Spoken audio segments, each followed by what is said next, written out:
the October 26th meeting of Guthrie Board of Education. Roll call, please. Lee. Here. Smedley. Here. Bennett Johnson. Here. Davis. Present. Schroeder. Here.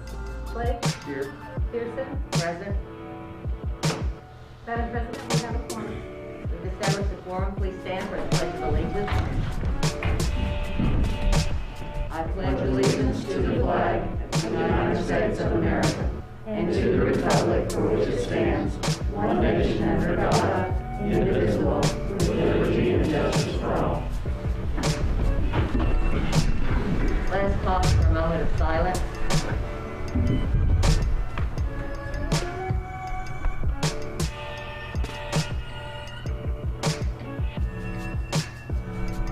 Thank you. Agenda item number 6, discussion, consideration, and action authorizing the superintendent to proceed with application for use of school property by Total Wellness Telehealth.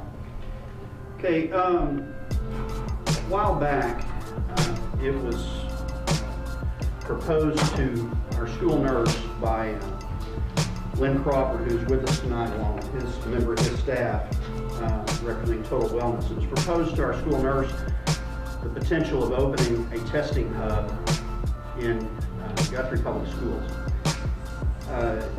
similar to what several other school districts are doing right now. And when Lynn and I met, we started looking at the best location that we could possibly have to have such a location on our campus. And when we knew that we had some portables that were not being used at Cotterell, quite frankly, I hadn't been in them in a while to even know what the condition was of them.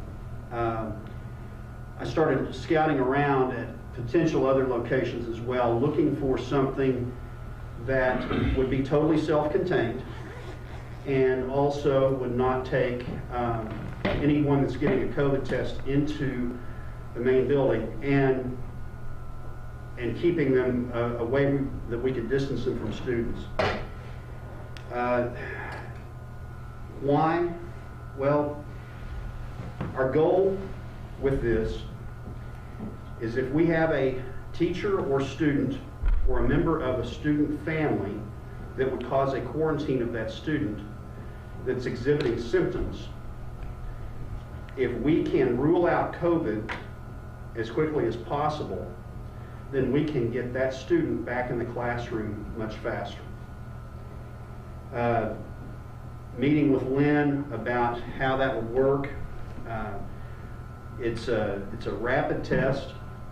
He does not charge a copay for that to be done. He just bills the insurance.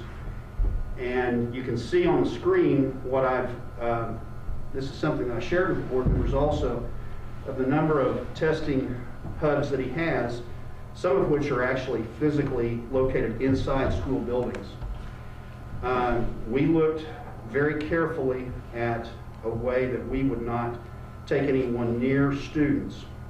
And so Cody and Mr. Thompson, Mr. Graham and I, along with Lynn, we walked around and looked at what we thought would work. And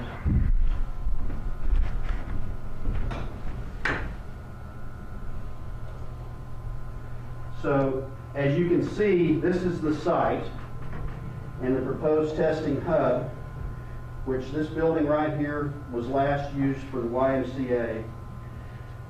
We have an all-day pre-K in this building. Mr. Graham and I talked about taking the students, if they exit that classroom, and they don't exit very often, but if they exit the classroom, they would go out and around and down the hallway. Music and guidance is in this building. They already go this direction right here. And the parking for Total Wellness could be right here where they walk in and they enter right there where that arrow is. The distance from the door of the testing hub to the stairs for the music and guidance is just a little over 20 feet. the distance from a generous measure of the walkway into the testing hub, from the walkway to the door for the all-day pre-K is about 40 feet. So we've got a good separation in all directions. Talked with Mr. Graham about and why that building is completely self-contained. It has 2 restrooms in there, and it has ample space to conduct the testing and have the consultation with the doctor. And I guess, Lynn, tell the board what you want to add to this. For you. Okay. I'll questions. Like Dr. Simpson said, we're in several schools now, and we added 2 more today.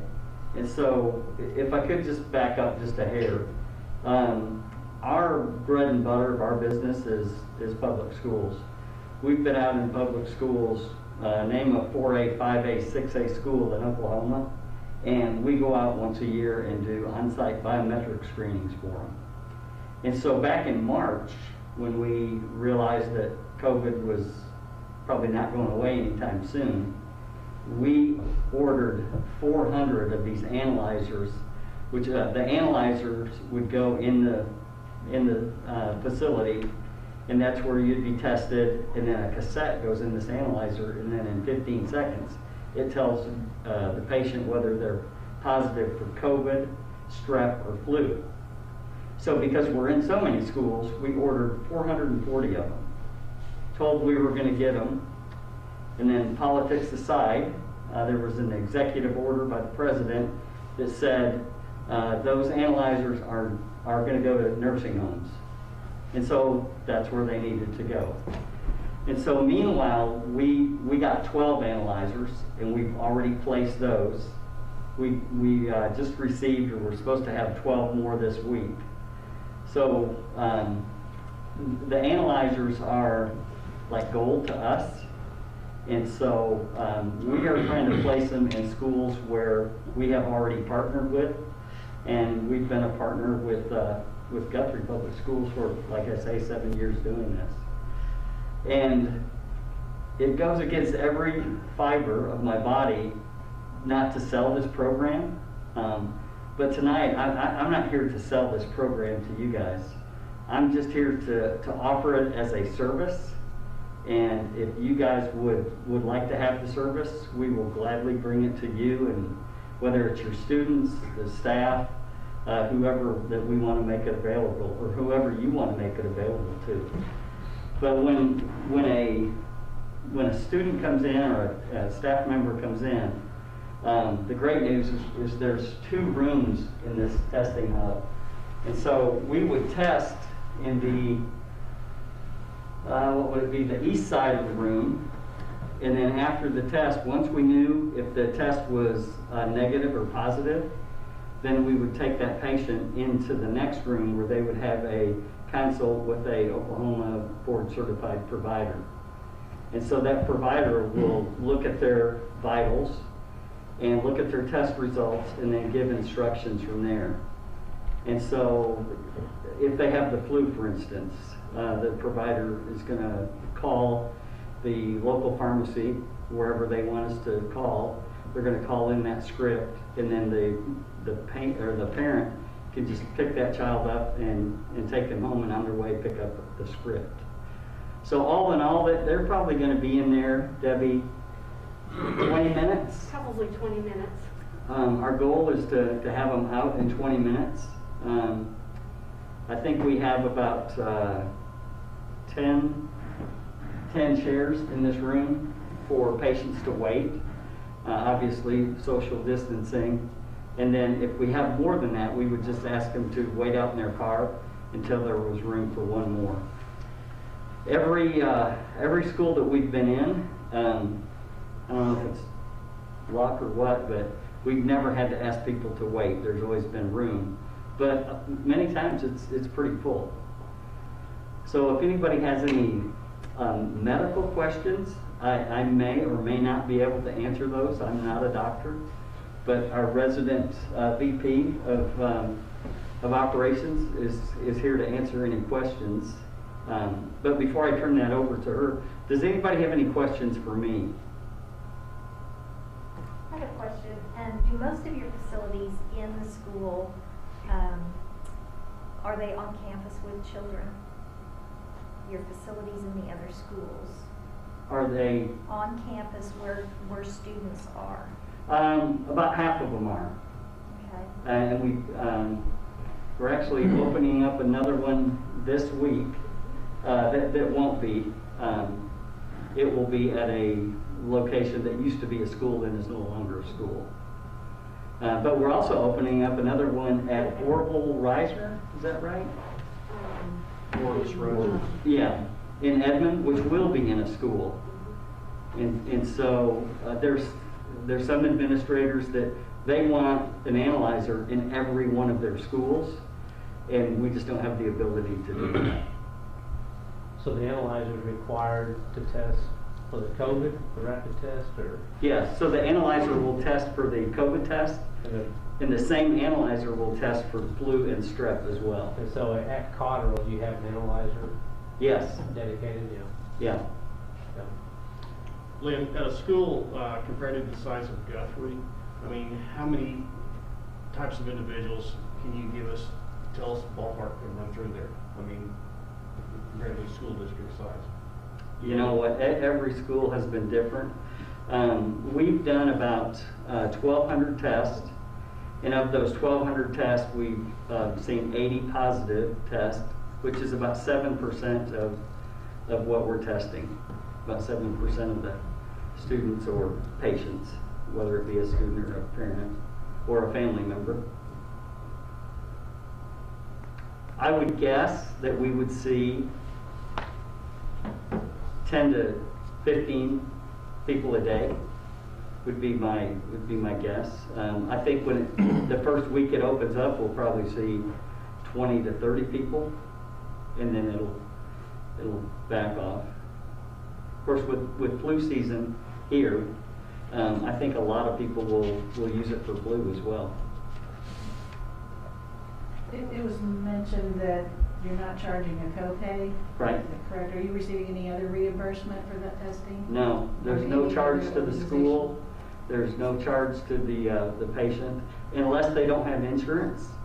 And so if there's no insurance, then it's $75 cash pay for COVID, 50 for flu, and 50 for strep. And you do take Sooner Care. Yeah, and we do take Center Care. We take Blue Cross, Aetna, United, Health Choice, Global, Community Care, Health Care Highways, every major medical we take.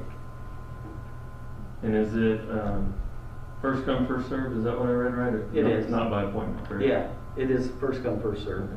I think that's a huge benefit. So I had my daughter tested probably the second or third week of school, and she has allergies, but she woke up one day and her throat's sore. So it's like, you're on the check, So, but like I said, we spent half a day trying to book an appointment somewhere, and just could Right. never do it. So my fear is people can't get an appointment.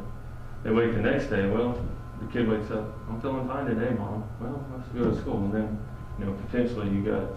So I think having that accessible that day and just go in there, I think is a huge deal. Because to me, I mean, just catching a couple kids and preventing them from getting to schools could literally keep us in person or virtual. So I think That's the goal. yeah. And as far as this, I mean, like I said, we've had parents reach out to me by email, which I appreciate. I mean, at least they're concerned and looking at it. I went up there this weekend and just walked around that to see some of the stuff they had said, see where the doors were and stuff. But there is an old door on the south side, but it's older than anybody in this room. It's not used. It's got a shelf in front of it. But I think as long as there's signage out there where people are parking, where they know exactly where they're going or what building it is. I mean, I didn't see, with the entrances being on the east and west, and the air units outside. And like I said, I just wanted to go see for myself. But it seemed you know, just this picture, there's a lot more room than it looks like in this picture once you're standing back there. So Yeah, it's huge. yeah, it's a big area. So I mean, I felt good about it after walking through there. So. This is some of the best space that we have anywhere, for sure. I got an email today from April. We had a teacher that left school on Friday afternoon with a fever. Good for them. And planned to return to school today. April called her and said that she needs to stay home 10 days or call her doctor or get a COVID test, which is our protocol. And this is directly from the email, she was having a difficult time finding a rapid test appointment because she said they are booked a few days out. And April went on to say she would have been a good candidate for total wellness rapid testing without appointment. Since she had to go to a testing site with an appointment available today, she will now have to stay home until her results come back in 2 to 3 days. So, yes, I've got a question on the rapid test. You know, I had COVID tests administered back in July, and I ended up going with the swab up, you know, way up the nose, took a couple of days, because my doctor's office had told me accuracy on the rapid test ranged from 60 to 80%. So I'm curious, has it improved? Because is CDC protocol to return that individual to the classroom on a negative from the rapid, or do we still make them stay home until they're symptom free? No, if it's negative. And Debbie, do you have our exact numbers? Yes, if the patients are negative, of course there's nothing to be done at that point in time but see the provider and treat for symptoms. If the patients are positive, then we abide by the CDC guidelines, and our providers update themselves weekly concerning the CDC guidelines, because as most of you all know, they kind of go back and forth a little bit. So they are updated weekly with the CDC guidelines, and those CDC guidelines that states if you are positive, you are to be self-quarantined for 10 days. If you have been exposed to someone who has tested positive, you can be exposed, especially they're going to ask you if you did you wear a mask when you was with that person, and were you within 6 feet of that person greater than 15 minutes? Well, if you were definitely exposed, and we ask that the provider will ask that you are quarantined for 14 days. As you also may have heard, about 2 months ago, the CDC was not acknowledging the rapid tests. They were not counting them as positive or negatives. And then it came out about a month and a half ago that they were actually counting beginning to count the rapid test. And so we are happy to oblige what we need to do as far as the Oklahoma State Department of Health and the CDC guidelines. If we have any positive tests, they are turned in within 24 hours. So it allows our lab director to get everything that they need to the Oklahoma State Department of Health and then sent on to the CDC. That's a great point. Lynn, the facilities you have in the school now, are they just basically available to the students and the parents of the students? Yes. There's no outsiders that they're welcoming in. It's just basically staff, parents, and students. Yes.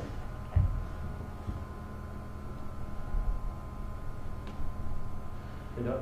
Yeah, Dr. Simpson, I'm sure you've vetted all this, but on the insurance or liability side of having not, a provider like that on certain property, where we at?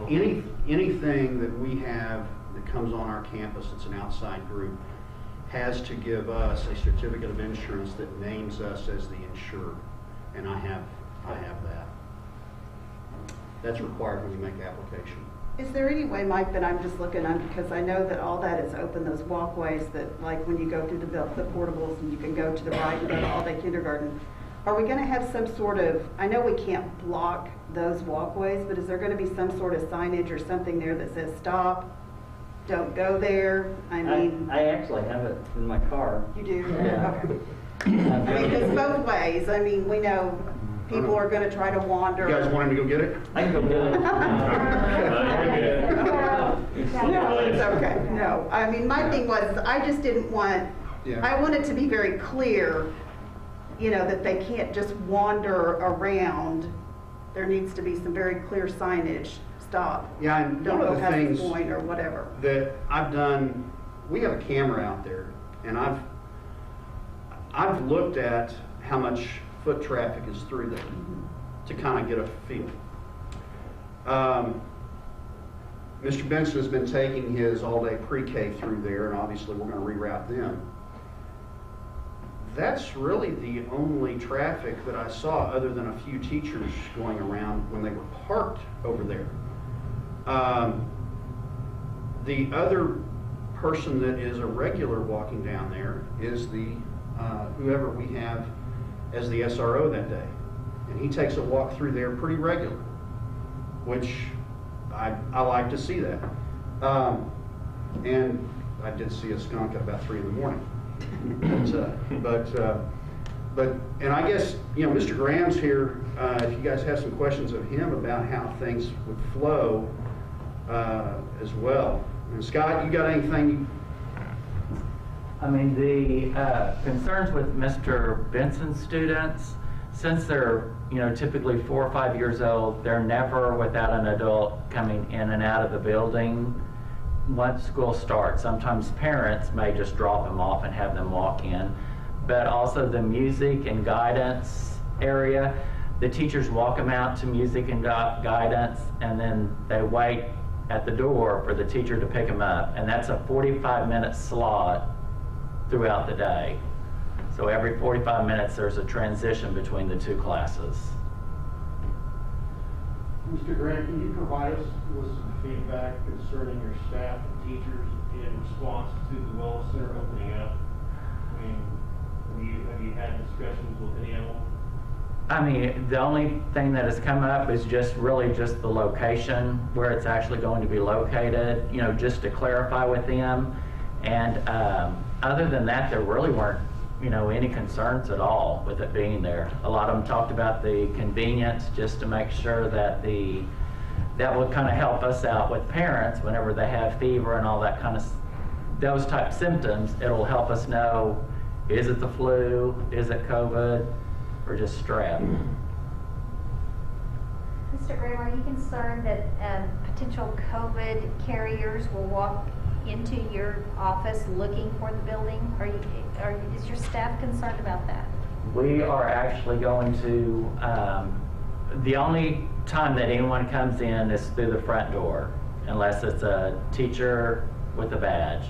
And so we're going to have a kind of a stop sign out in front. It's the shape of a stop sign, and then we're going to just have Total Wellness Clinic located south of the building area. So then, you know, right when they pull up, if they're going to park in front of the building, that'll direct them to the other area. And I have a sign made like that for the front door. It says, "Do not enter, please do not enter, clinic," with an arrow pointing to the south. And also just discuss with my secretaries also, if they're not aware of the parent that is at the door, just, you know, ask before they even allow them to come in through the intercom system.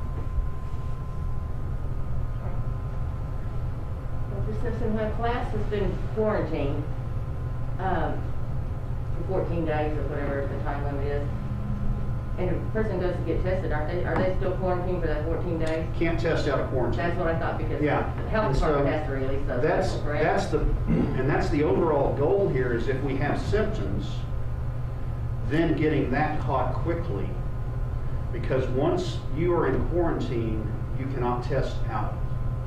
And that's what we were trying to accomplish. And you know, if it's a positive test, then we begin the contact tracing of the ones that were around that staff member or around that student, and then they go into quarantine.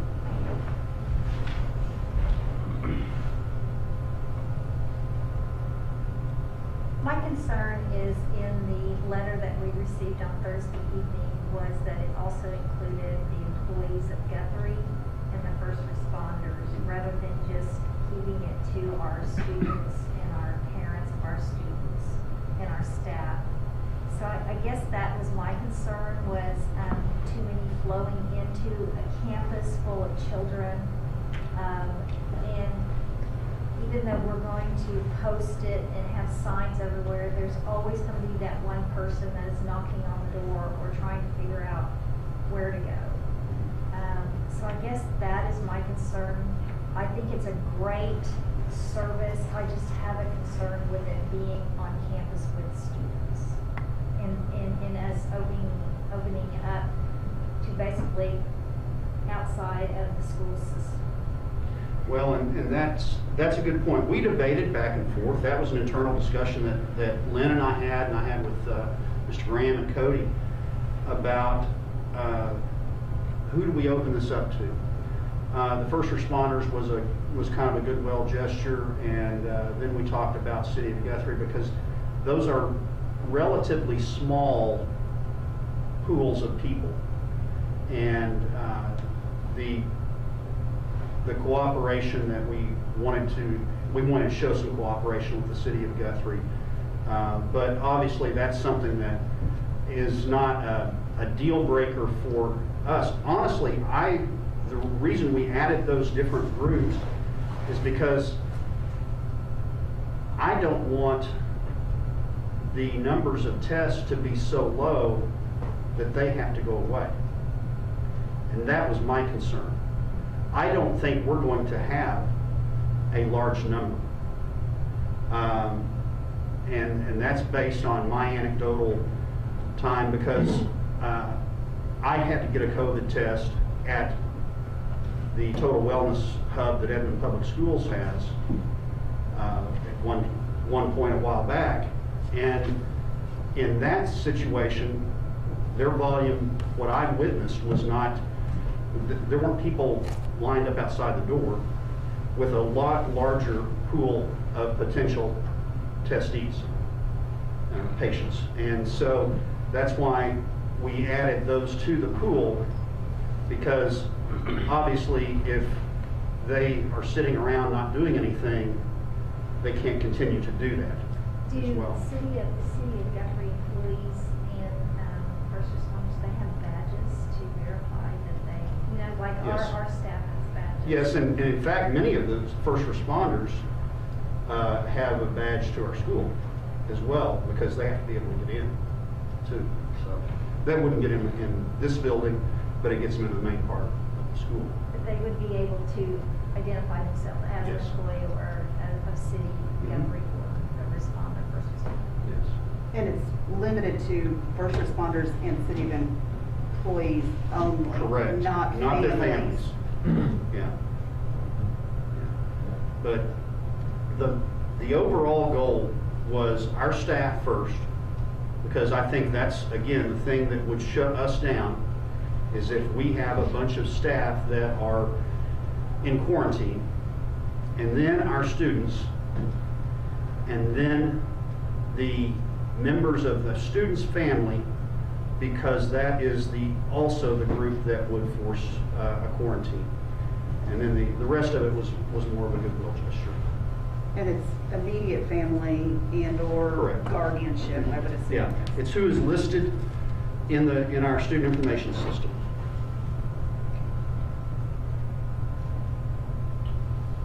I think it's a great idea. I think that's a good point Gina made with the first responders and everyone having their badges, because that at least does cover you there, that nobody tries to walk in and get the test. But I mean, overall, I think it's great. And like I said, I thank Dr. Simpson, April, the staff, whoever. But it takes a little foresight to see these things and try to stay ahead of the curve, and instead of waiting till we're in too big a trouble and get out of a hole. So I like to thank you guys for staying ahead of it. And I don't know if we'll be able to stay open all year, but this is going to increase our chances. I hope we don't need to. Yeah. So. I hope the need goes away. I'd love to be having different conversations right now.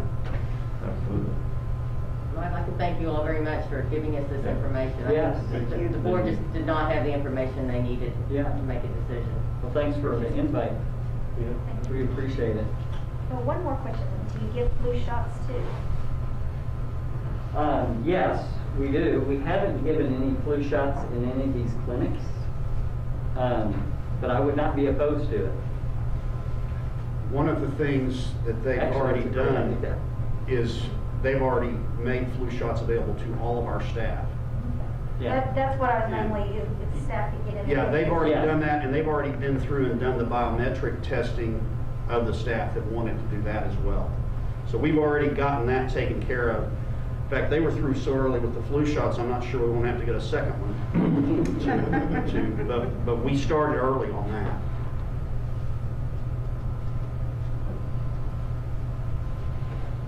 Anything else?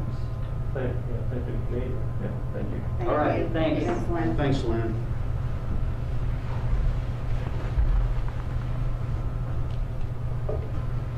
A motion would be in order. Madam President, I make a motion that we accept the application for use of school property by Total Wellness and Telehealth. Second. Motion's been made by Smedley and seconded by Schroeder to approve agenda item number 6. Is there discussion? If we receive a lot of feedback and negative feedback, I mean, what is their contract running for? We can cancel that. It's just a building use agreement, so we can cancel that. And what about custodial fees and et cetera? Well, they're going to do the majority of the cleaning, and all we're going to do is run the fogger through every evening. What about utilities? Well, because we're not charging them for the space, because they are giving the service to us without a copay to our staff. And so we made the decision not to charge them for that. And I checked, they're not being charged in other school districts either. I checked. Lynn offered that, and I checked it. I verified that with them. Dr. Simpson, what's the response from some of the other administrators at these sites? I mean, you encounter any problems at all? I mean, None. None. I don't know. You guys heard anything? Mr. Owen and I were in a meeting with a couple of teachers and some administrators this afternoon, and one of the teachers made a point to say, I think that's a great idea. Yeah, I think it's a great idea for our staff. I just, as long as, we're able to address to the community the concerns they have around having a testing site. Well, in the Having email, locations of main. the email that many of you got, I called that parent and spoke with her personally. And I understand that sentiment. If I had a child there, and I know there's a testing site right outside the main door, it could be a COVID hotspot. I have those concerns. But to Gina's point, I think it's a great idea we go with it, but if we find something's not working well, or we got sick people knocking on the main door, then maybe we revisit it later. Yeah. I doubt that happens. And Mr. Graham, we don't want to be a burden on your secretaries, but if that does become a burden, we would really like to know that. Okay. Is there any other discussion? Roll call, please. Salee, Yes. Smedley, Yes. Bennett Johnson. Yes. Davis. Yes. Schroeder, Yes. Blake, yes. Pearson, Yes. 7 ayes, 0 nays. Motion carries. Agenda item 7, proposed executive session for the purpose of discussing terms of employment of Dr. Michael Simpson, disclosure which information would violate the confidentiality requirements of state and/or federal law, all pursuant to 25 Oklahoma statute section 307B 1, 2, and 7. Madam President, I move that we move into executive session. Second. Motion been made by Flagg and seconded by Bennett Johnson to go into executive session. Roll call, please. Salee, Yes. Smedley, Yes. Bennett Johnson. Yes. Davis, Yes. Schroeder, Yes. Blake, Yes. Pearson, Yes. 7 ayes, 0 nays.